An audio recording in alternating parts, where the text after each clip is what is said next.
Hi friends, this is Sandeep. In today's session, we're going to discuss about Red Hat High Availability add-on. This is the clustering suite available in RHEL 5 and RHEL 6, even the derivatives of RHEL 5 and RHEL 6 like Oracle Linux or CentOS. Uh, Although this suite is not available in RHEL 7, they removed it or they replaced it with Pacemaker. But this is a well-baked suit. It's been there from last decade or so. Uh, if you ask me for any clustering suit on RHEL in today's date, it is August 2015. My money goes to Red Hat High Availability add-on. So the goal of this video will be to show you guys how quickly you can configure a resource on Red Hat High Availability add-on in active passive manner. So I'm going to show you what are the things you need to keep in mind when you're going to configure a resource on Red Hat High Availability add-on. In the duration of course, we're going to configure a website on Red Hat High Availability add-on. Okay, so let's see what are the basic things we require. I'm not going to throw all the theory in a first glance. I'll let this wonderful suit grow in you, and we're going to talk about theories when the time comes. Okay, whenever we hit some topic where I think that you guys need to understand some concepts, I'm going to give some theory on that. I highly recommend you guys to go ahead and download the documentation available on the Red Hat website and read out. So let's start and see. So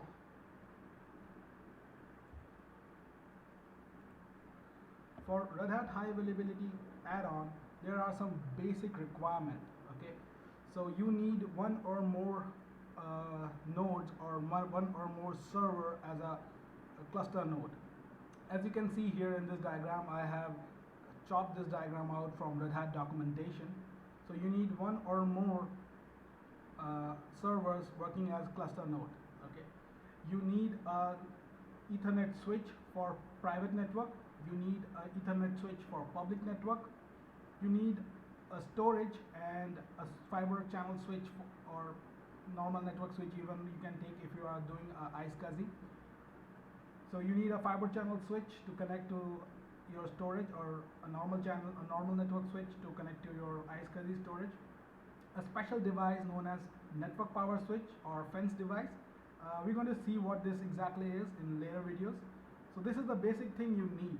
Okay, so I'm going to configure all this thing on top of KVM, and this is a single machine, so we cannot have all this hardware available. So I'm going to simulate this hardware in such a way. So let's see what I'm going to have in my lab environment. So in my lab environment, I will have 4 Red Hat operating system running. Okay, one for manager, 2 for cluster nodes, and 1 for storage.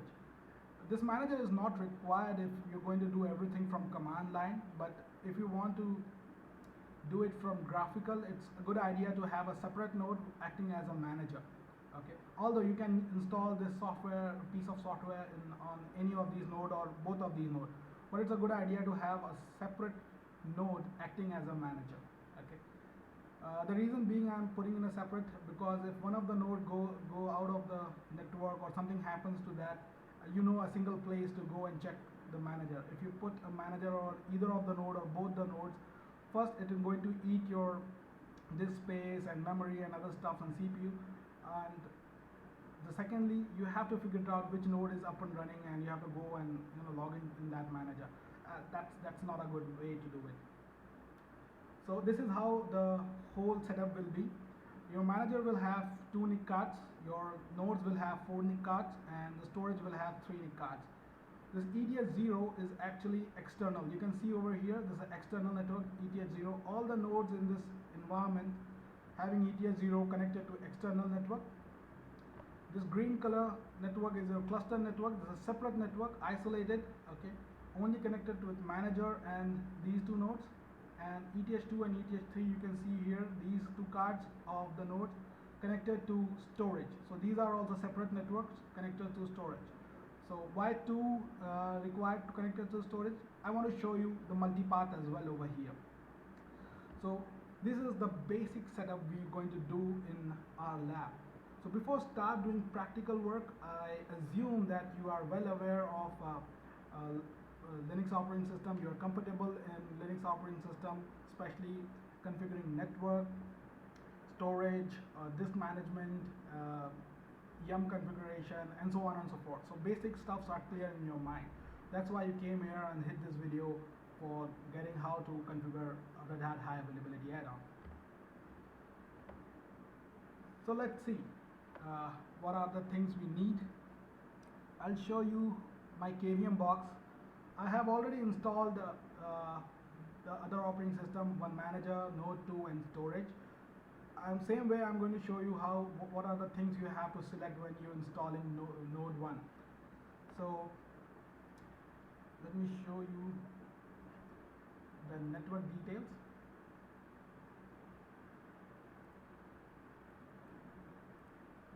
As you can see, there are 3 isolated networks. If I open my PPT,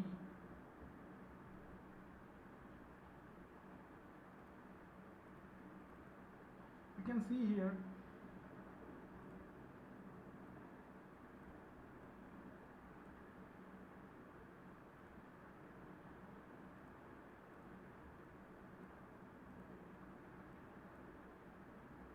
there are 3 separate networks available, right? 1 for cluster and 2 for storage.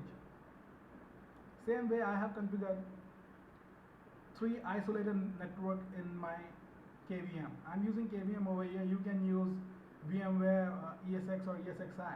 One thing keep in mind, Red Hat doesn't support layer 2 hypervisor, so you cannot put it on VirtualBox or workstation straight. Yes, if you can write some scripts and make it work, that's up to you. So by default, all the functionalities are not supported on layer 2 hypervisor. So you have to go with a layer 1 hypervisor. And that supports KVM and VMware ESX or ESXi. So having said that, so we have 3 separate networks available over here. Okay, for 1 for cluster, 2 for storage, and by default the network interface VR0, this will be our external. So all the 4 networks are covered over here. Okay,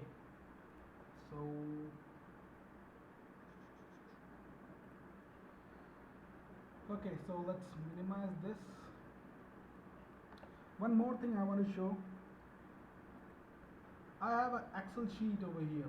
Actually, I'm using a dual screen, so whenever something required, I'll bring on my primary screen to show you guys.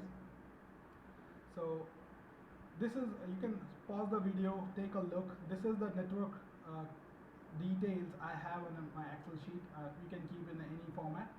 So storage, these are the NIC adapters, and these will be the IP address, these will be the gateway. That's for node 2, node 1, node 2, and manager.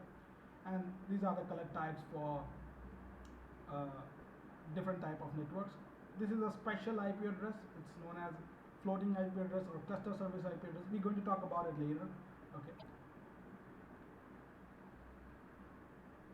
Okay, so let's start installing this node 1.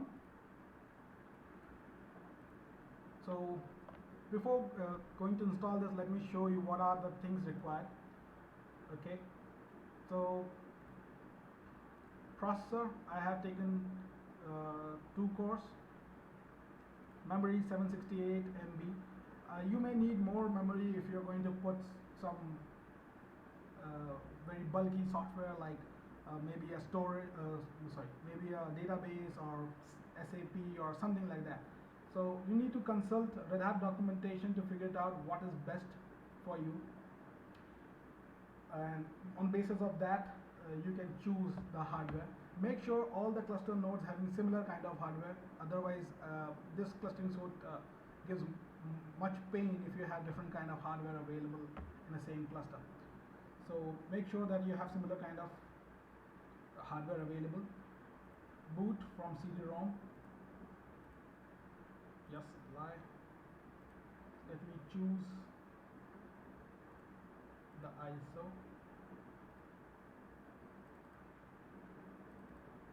I'm using here CentOS. You can use anything RHEL or Oracle, it's up to you.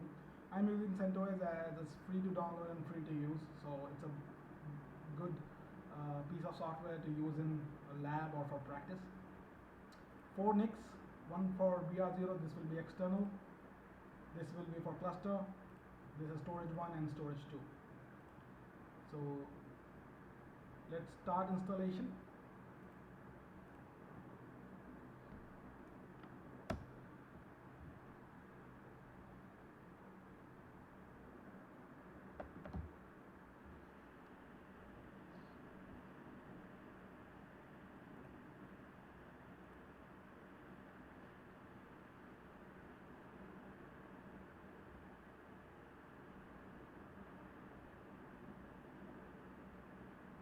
Okay, skip this, I don't want to check my ISO because I know that it's fine, it's working fine.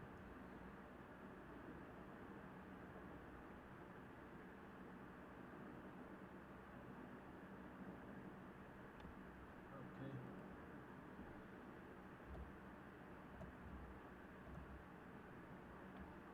Basic. Here I do believe that you guys are very much aware of the Linux installation. So I'm not going to give all the details what I'm doing. I believe that you guys are aware of this. Fresh install node1.lab.local. This is just a logical domain, doesn't exist over the globe, just for my personal use, lab.local.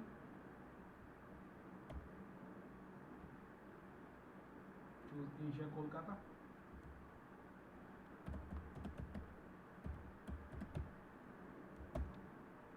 Use anyway. Use all space. Right changes to this.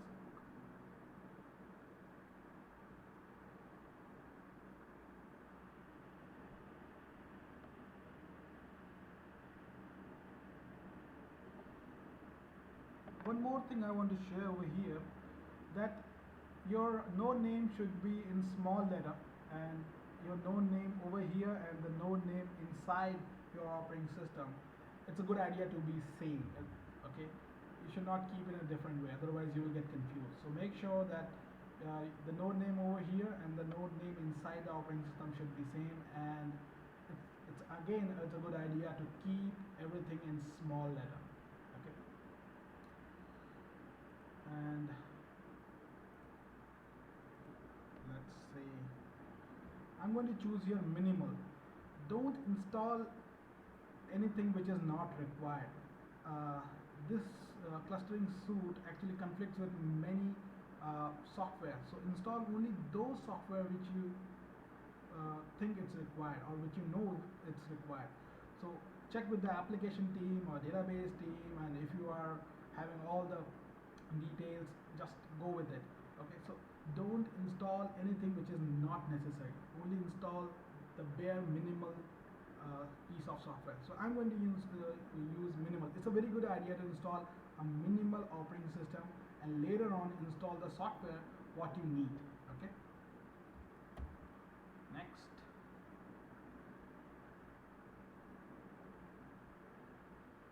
So it's going to install the entire operating system. In the meanwhile, I want to show you a few things. The disk size I have taken, that is 8 GB, because I'm doing into virtual environment. In the real environment, you may want to have more disk, maybe somewhere around 50 to 100 GB. You can get all the documentation what you need. Go to this site, docs.redhat.com.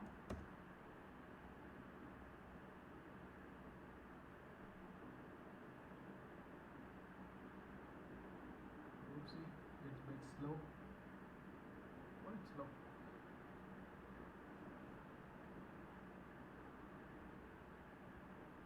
Okay, Red Hat Enterprise Linux. RHEL 6 and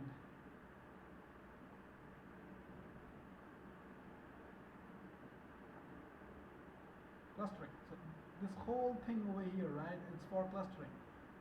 You can get the overview, cluster administration guide. This is a different kind of cluster, right? This is load balancing. We are talking about Red Hat high availability add-on. We are not talking about Red Hat load balancing. Fence configuration and global file system is a different kind of file system. I may create a different video for this, but this one and this one and this four, right? High availability add-on overview, cluster administration, configuring Red Hat high availability add-on. The pacemaker, but you can skip this, and fence configuration guide and global file system. These four, 1, 2, 3, 4. These all are related to each other, and these all are for Red Hat high availability add-on. GFS2 is a separate file system, can work with pacemaker, but you can take this or you can use this with the Red Hat high availability add-on. And or you can download this document without having any account. It's all free.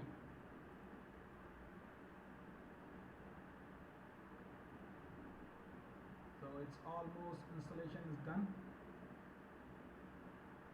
That's why I choose a bare minimal installation, because it doesn't take much time. Okay, so it's asking to reboot. Just reboot it.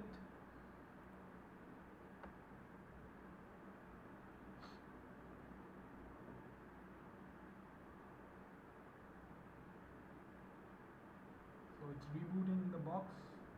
Okay, so I'm going to force off over here, and from boot option I'm going to remove CD-ROM.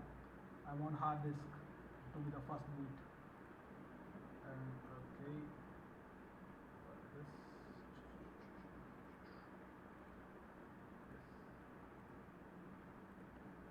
apply, start. Okay, so CentOS. This is CentOS 6.7 final, and it's the latest one currently available in August 2015. So what I'm going to do, I'm going to configure the network for this box. So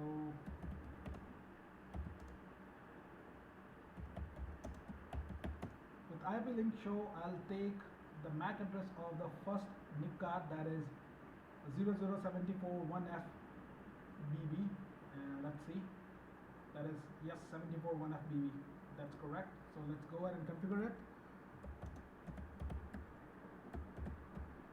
Config network scripts 0. I'm going to take the help of my Excel sheet.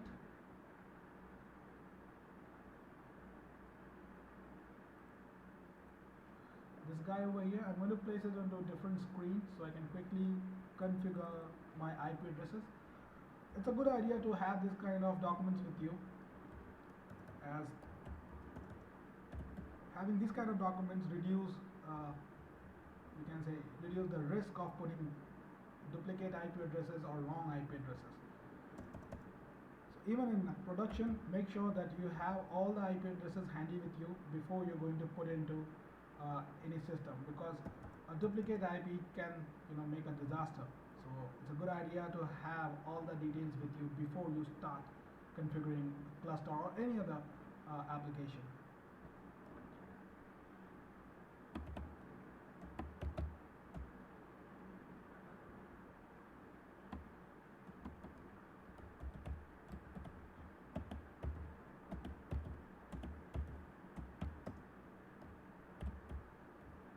My entire network runs on class C network, so that's why in this documentation I don't have net mask.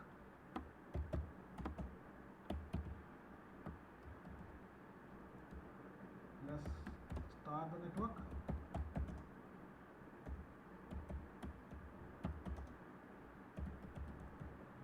So I'm restarting.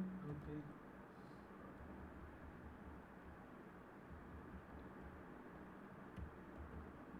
Restart. Sorry for the typo. Yes, IP address has came in. That's great.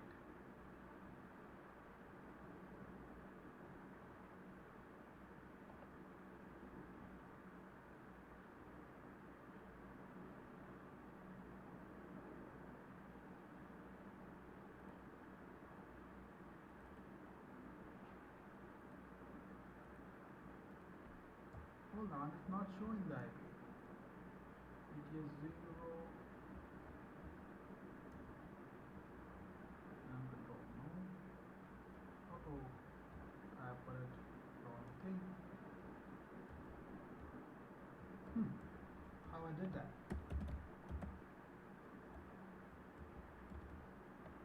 Okay. Sorry for this. Start the network again.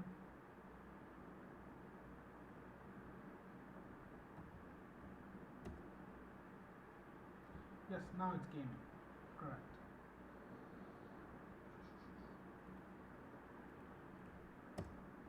So let me log into the box with SSH session.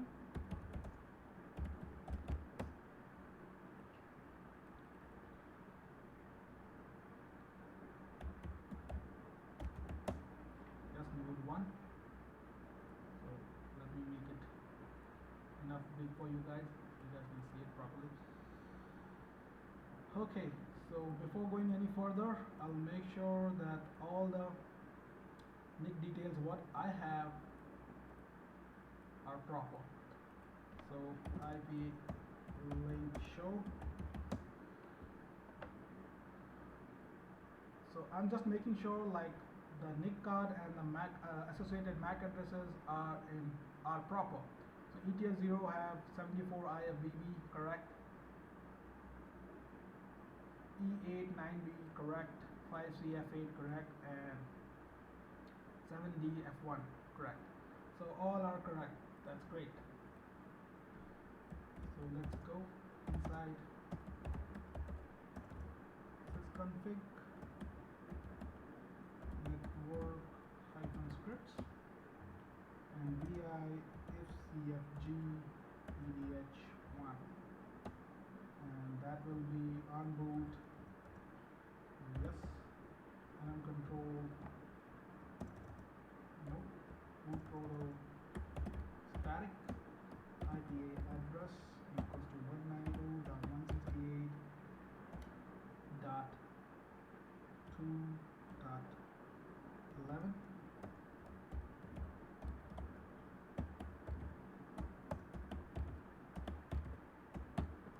Great.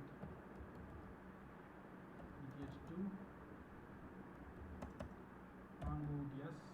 And control D, no. DSCP static.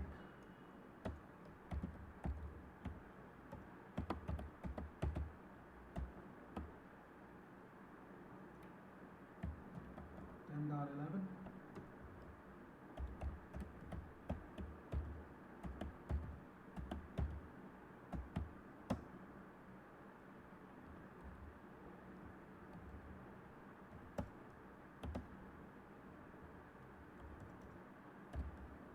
And control no. Static. IP address 168.20.11.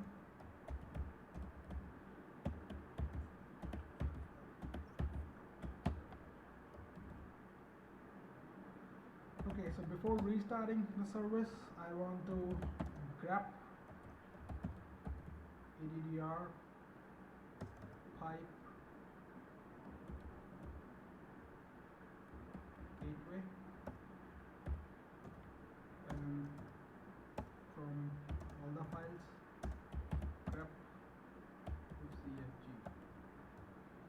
So what I'm doing, I'm trying to figure out what are the IP address and gateways are available on all fcfg files. So this is the one. Let's take my Excel sheet over here, put it together and see. You can see ETH0 192.168.1.11, ETH1 having gateway 200, 2.11 ETH1 correct, 10.11 ETH2 correct, and 20.11 ETH3 correct. Just pause the video, take a snap of this page so you can understand the entire network properly. Okay, so let's restart the service. Service network restart. What I'm doing today? All the typing mistakes.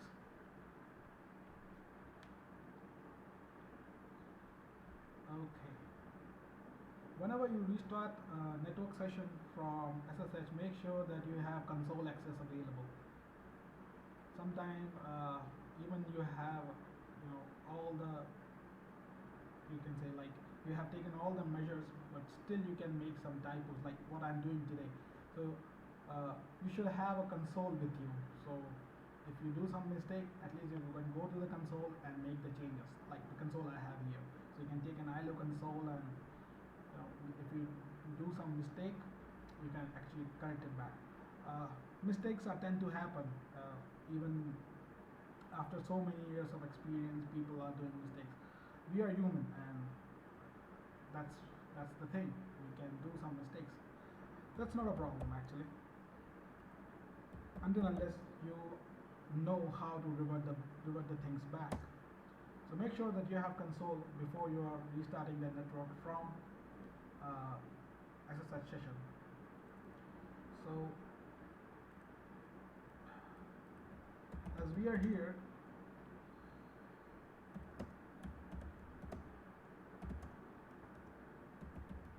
I'll do IP-4 show to see all the IP addresses. All are correct. I'm going to configure the host files as well.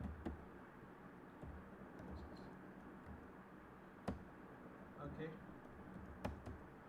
And here I'm going to put cluster nodes.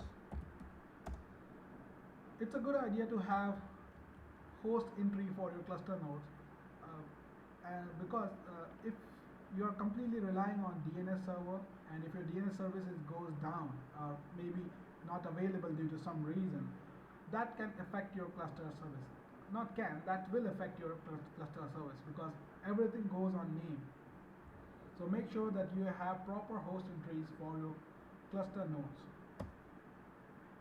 or any other, you can say, necessary node what you need for cluster or any other service. Make sure you have host entry for that. And I can understand that it's a manual work, but you can take this pain, which is very much work, rather than having a downtime or troubleshooting something which has happened because of name resolution. So I'll again consult my Excel sheet.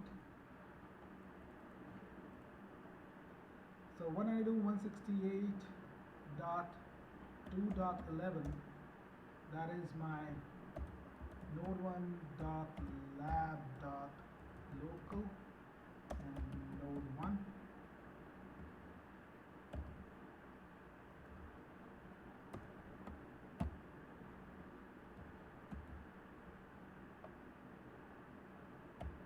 And 12 is node 2. These are the cluster IP addresses. If you see the sheet over here, these are the cluster IP addresses. See here, 2.11 and 2.12. So I'm putting the cluster IP addresses over here. Okay, great.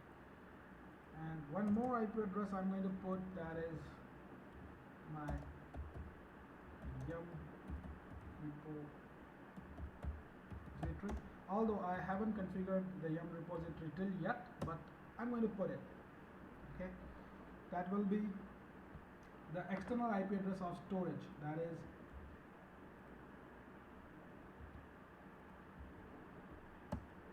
.192.168.1.10. So that is storage.lab.local. Storage. Yes, my storage will also act as yum repository. So I'm going to configure the yum repository and show you guys how to do it quickly. So let me take all this thing, copy it, let's open node 2. I have installed all this node 1, means node 2 and storage and manager just to save the time. So it's all same installation, bare minimal, nothing inside these guys.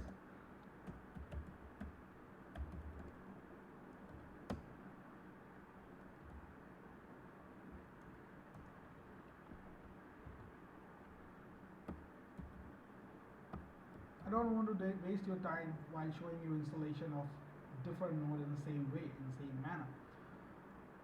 Here also I have configured the IP addresses, so if you want to see, so IP addresses are already configured. So if I now going to go ahead and ping node 1, it should ping properly, correct. Node 2, just ping it, that's itself, and storage, right, so it's pinging everybody. So ping node 2 and storage and itself.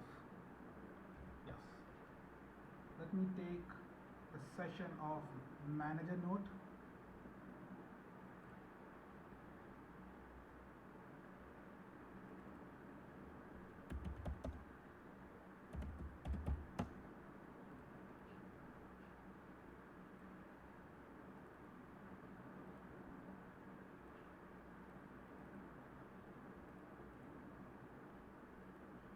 This is the manager node. So if you take host name, you can see this is manager. So vi etc hosts file and put it, sorry, and ping node 1, ping node 2, ping storage. Okay, so one more thing I forgot to tell you guys that should be in prerequisites. This cluster network, right? This cluster network between these two nodes. Make sure that make sure that multicasting traffic is available or enabled for these two. Okay, between these two nodes. By default, Red Hat High Availability add-on works on multicast network, although you can put it to unicast as well. But if you're going with a multicast, make sure you have the multicast traffic enabled for or between in these two nodes. Okay, I may show you guys how you can configure with unicast. Okay, one more thing, we are going to configure here only 2 node cluster. We're not going to put more nodes as I don't have that kind of capacity available. So I'm going to show you active passive on 2 node cluster. So in this session we have configured network and host name for the complete infra. We have 4 nodes, 1 storage, 1 node, you can say cluster node, actually 2 cluster node, node 1 and node 2, and 1 manager in our infra. And we'll go in later sessions, we're going to configure an active passive cluster. Okay, so thank you for watching this section. In next section we're going to talk about how to configure YUM and other stuff. Thank you.